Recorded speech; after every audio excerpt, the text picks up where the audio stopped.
अगर पुराने जमाने की नगर देवता की और ग्राम देवता की कल्पनाएं आज भी मान्य होती तो मैं कहता कि इलाहाबाद का नगर देवता जरूर कोई रोमांटिक कलाकार है। ऐसा लगता है कि इस शहर की बनावट, गठन, जिंदगी और रहन सहन में कोई बंधे बंधाए नियम नहीं, कहीं कोई कसाव नहीं। हर जगह एक स्वच्छंद खुलाव, एक बिखरी हुई सी अनियमितता। बनारस की गलियों से भी पतली गलियां और लखनऊ की सड़कों से चौड़ी सड़कें, यॉर्कशायर और ब्राइटन के उपनगरों का मुकाबला करने वाले सिविल लाइंस और दलदलों की गंदगी को मात करने वाले मोहल्ले। मौसम में भी कहीं कोई सम नहीं, कोई संतुलन नहीं। सुबह मलेजी, दोपहरें अंगारी तो शामें रेशमी। धरती ऐसी कि सहारा के रेगिस्तान की तरह बालू भी मिले, मालवा की तरह हरे भरे खेत भी मिले और ऊसर और प्रति की भी कमी नहीं। सचमुच लगता है कि प्रयाग का नगर देवता स्वर्ग कुंजों से निर्वासित कोई मनमौजी कलाकार है, जिसके सृजन में हर रंग के डोरे हैं और चाहे जो हो। मगर इधर क्वार, कार्तिक तथा उधर वसंत के बाद और होली के बीच के मौसम से इलाहाबाद का वातावरण नेस्टर्शियम और पैंजी के फूलों से भी ज्यादा खूबसूरत और आम के बौरों की खुशबू से भी ज्यादा महकदार होता है। सिविल लाइंस हो या अल्फ्रेड पार्क, गंगा तट हो या खुसरू बाग, लगता है कि हवा एक नटखट दोशीजा की तरह कलियों के आंचल और लहरों के मिजाज से छेड़खानी करती चलती है। और अगर आप सर्दी से बहुत नहीं डरते तो आप जरा एक ओवरकोट डालकर सुबह सुबह घूमने निकल जाएं, तो इन खुली हुई जगहों की फिजा इठलाकर आपको अपने जादू में बांध लेगी। खासतौर से पौ फटने के पहले तो आपको एक बिल्कुल नई अनुभूति होगी। वसंत के नए नए मौसमी फूलों के रंग से मुकाबला करने वाली हल्की सुनहली बाल सूर्य की अंगुलियां सुबह की राजकुमारी के गुलाबी वक्ष पर बिखरे हुए भौर आले गेसुओं को धीरे धीरे हटाती जाती हैं और क्षितिज पर सुनहली तरुणाई बिखर पड़ती है। एक ऐसी ही खुशनुमा सुबह थी और जिसकी कहानी मैं कहने जा रहा हूं वह सुबह से भी ज्यादा मासूम युवक प्रभाती गाकर फूलों को जगाने वाले देवदूत की तरह अल्फ्रेड पार्क के लॉन पर फूलों की सरजमी के किनारे किनारे घूम रहा था। कत्थई स्वीटपी के रंग का पश्मीने का लंबा कोट, जिसका एक कॉलर उठा हुआ था और दूसरे कॉलर में सरों की एक पत्ती बटन होल में लगी हुई थी। सफेद मक्खन जीन की पतली पैंट और पैरों में सफेद जरी की पेशावरी सैंडलें, भरा हुआ गोरा चेहरा और ऊंचे चमकते हुए माथे पर झूलती हुई एक रूखी भूरी लट। चलते चलते उसने एक रंग बिरंगा गुच्छा इकट्ठा कर लिया था और रह रहकर वह उसे सूंघ लेता था। पूरब के आसमान की गुलाबी पांखुरियां बिखरने लगी थीं और सुनहले पराग की एक बौछार सुबह के ताजे फूलों पर बिछ रही थी। अरे सुबह हो गई, उसने चौंक कर कहा और पास की एक बेंच पर बैठ गया। सामने से एक माली आ रहा था। क्यों जी, लाइब्रेरी खुल गई? उसे कभी नहीं बाबूजी, वो उसने जवाब दिया। वह फिर संतोष से बैठ गया और फूलों की पांखुरियां नोच कर नीचे फेंकने लगा। जमीन पर बिछाने वाली सोने की चादर परतों पर परतें बिछाती जा रही थीं और पेड़ों की छायाओं का रंग गहराने लगा था। उसकी बेंच के नीचे फूलों की चुनी हुई पत्तियां बिखरी थीं और अब उसके पास सिर्फ एक फूल बाकी रह गया था। हल्के फालसई रंग के उस फूल पर गहरे बैंजनी डोरे थे। हेलो कपूर, सहसा किसी ने पीछे से कंधे पर हाथ रखकर कहा। यहाँ क्या झक मार रहे हो सुबह सुबह? उसने मुड़कर पीछे देखा। आओ ठाकुर साहब, आओ बैठो यार, लाइब्रेरी खुलने का इंतजार कर रहा हूं। क्यों? यूनिवर्सिटी लाइब्रेरी चार्ट डाली, अब इसे तो शरीफ लोगों के लिए छोड़ दो। हाँ, शरीफ लोगों ही के लिए छोड़ रहा हूं। डॉक्टर शुक्ला की लड़की है ना, वह इसकी मेंबर बनना चाहती थी तो मुझे आना पड़ा। उसी का इंतजार भी कर रहा हूं। डॉक्टर शुक्ला तो पॉलिटिक्स डिपार्टमेंट में है। नहीं, गवर्नमेंट साइकोलॉजिकल ब्यूरो में। और तुम पॉलिटिक्स में रिसर्च कर रहे हो? नहीं, इकोनॉमिक्स में। आए, बहुत अच्छे। तो उनकी लड़की को सदस्य बनवाने आए हो? कुछ अजब स्वर में ठाकुर ने कहा। शे, कपूर ने हंसते हुए कुछ अपने को बचाते हुए कहा। यार, तुम जानते हो कि मेरा उनसे कितना घरेलू संबंध है।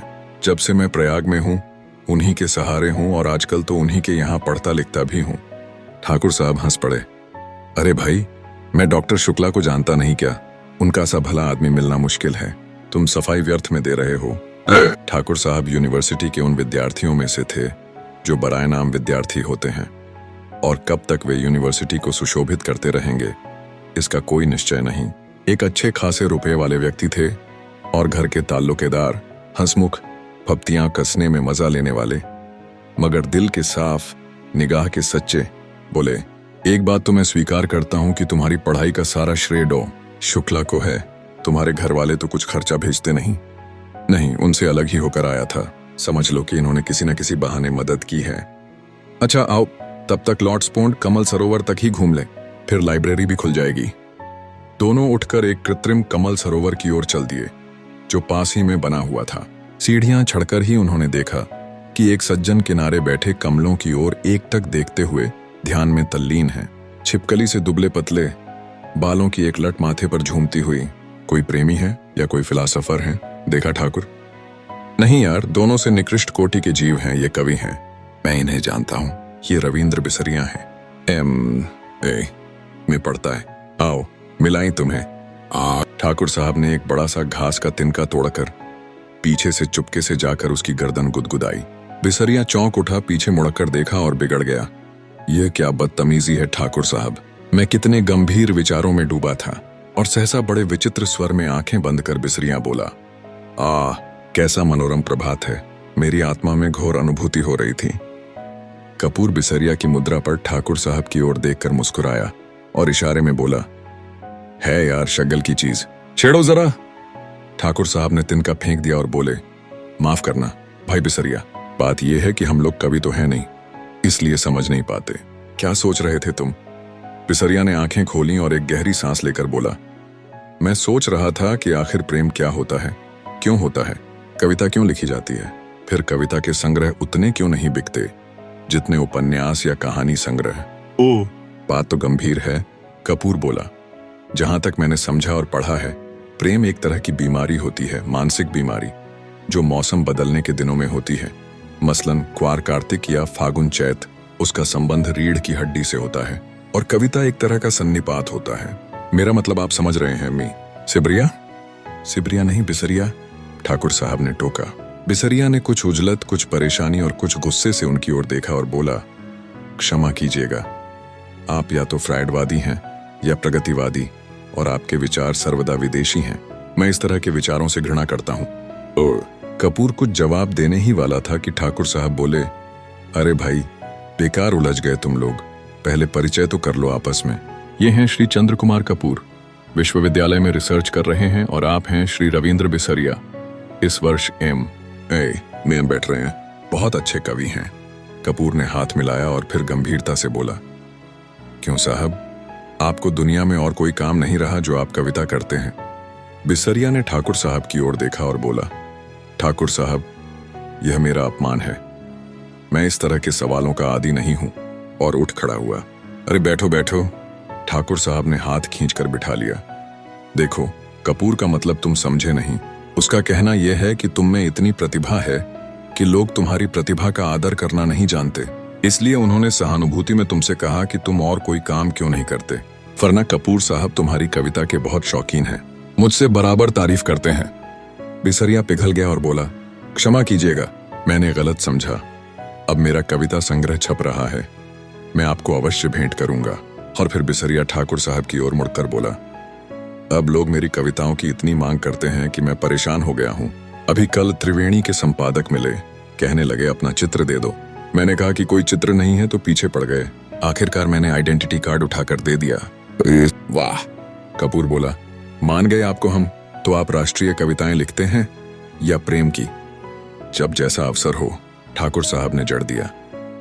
वैसे तो यह वार फ्रंट का कवि सम्मेलन, शराबबंदी कॉन्फ्रेंस का कवि सम्मेलन, शादी ब्याह का कवि सम्मेलन, साहित्य सम्मेलन का कवि सम्मेलन, सभी जगह बुलाए जाते हैं। बड़ा यश है इनका। बिसरिया ने प्रशंसा से मुग्ध होकर देखा, मगर फिर एक गर्व का भाव मुंह पर लाकर गंभीर हो गया।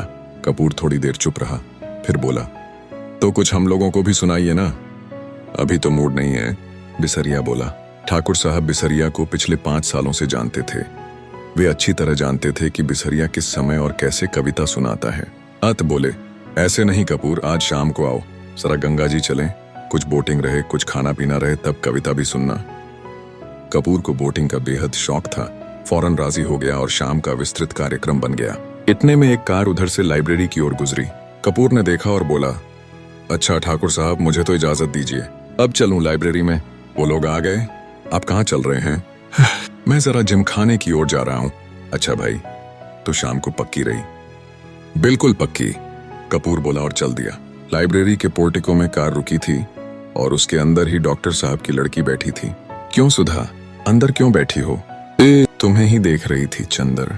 और वह उतर आई, दुबली पतली नाटी सी साधारण सी लड़की, बहुत सुंदर नहीं केवल सुंदर, लेकिन बातचीत में बहुत दुलारी। चलो अंदर चलो, चंदर ने कहा। वह आगे बढ़ी, फिर ठिठक गई और बोली, चंदर, एक आदमी को 4 किताबें मिलती हैं। हाँ, क्यों? तो उसने बड़े भोलेपन से मुस्कुराते हुए कहा, तो तुम अपने नाम से मेंबर बन जाओ और 2 किताबें हमें दे दिया करना बस, ज्यादा का हम क्या करेंगे। नहीं, चंदर हंसा, तुम्हारा तो दिमाग खराब है, खुद क्यों नहीं बनती मेंबर? नहीं, हमें शर्म लगती है, तुम बन जाओ मेंबर हमारी जगह पर। पगली कहीं की, चंदर ने उसका कंधा पकड़कर आगे ले चलते हुए कहा। वाह रे शर्म, अभी कल ब्याह होगा तो कहना, हमारी जगह तुम बैठ जाओ चंदर। कॉलेज में पहुंच गई लड़की, अभी शर्म नहीं छूटी इसकी, चल अंदर। और वह हिचकती ठिठकती झेंपती और मुड़ मुड़ कर चंदर की ओर रूठी हुई निगाहों से देखती हुई अंदर चली गई। थोड़ी देर बाद सुधा 4 किताबें लादे हुए निकली। कपूर ने कहा, लाओ मैं ले लूं, तो बांस की पतली टहनी की तरह लहराकर बोली, सदस्य मैं हूं, तुम्हें क्यों दूं किताबें? और जाकर कार के अंदर किताबें पटक दी। फिर बोली, आओ बैठो चंदर, मैं अब घर जाऊंगा। ये देखो। और उसने भीतर से कागजों का एक बंडल निकाला और बोली, देखो, यह पापा ने तुम्हारे लिए दिया है। लखनऊ में कॉन्फ्रेंस है ना, वहीं पढ़ने के लिए यह निबंध लिखा है उन्होंने। शाम तक ये टाइप हो जाना चाहिए। जहां संख्याएं हैं वहां खुद आपको बैठकर बोलना होगा। और पापा सुबह से ही कहीं गए हैं, समझे जनाब? उसने बिल्कुल अल्हड़ बच्चों की तरह गर्दन हिलाकर शोक स्वरों में कहा। कपूर ने बंडल ले लिया और कुछ सोचता हुआ बोला, लेकिन डॉक्टर साहब का हस्तलेख, इतने पृष्ठ, शाम तक कौन टाइप कर देगा? इसका भी इंतजाम है। और अपने ब्लाउज में से एक पत्र निकालकर चंद्र के हाथ में देती हुई बोली, यह कोई पापा की पुरानी ईसाई छात्रा है, टाइपिस्ट। इसके घर मैं तुम्हें पहुंचाए देती हूँ, मुखर्जी रोड पर रहती है यह। उसी के यहाँ टाइप करवा लेना और ये खत उसे दे देना। लेकिन अभी मैंने चाय नहीं पी, समझ गए? अब तुम सोच रहे होगे कि इसी बहाने सुधा तुम्हें चाय भी पिला देगी। सो मेरा काम नहीं है जो मैं चाय पिलाऊं, पापा का काम है ये। चलो आओ।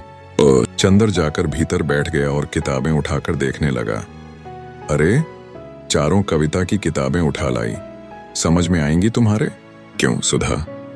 नहीं, चिढ़ाते हुए सुधा बोली, तुम कहो तुम्हें समझा दें, इकोनॉमिक्स पढ़ने वाले क्या जाने साहित्य। अरे मुखर्जी रोड पर ले चलो ड्राइवर। चंद्र बोला, इधर कहाँ चल रहे हो? नहीं, पहले घर चलो। सुधा बोली, चाय पी लो तब जाना। नहीं, मैं चाय नहीं पीऊंगा। चंद्र बोला, चाय नहीं पीऊंगा। वाह वाह। सुधा की हंसी में दूधिया बचपन छलक उठा। मुंह तो सूख कर गोभी हो रहा है, चाय नहीं पिएंगे। बंगला आया तो सुधा ने महाराजन से चाय बनाने के लिए कहा और चंद्र को स्टडी रूम में बिठाकर प्याले निकालने के लिए चल दी।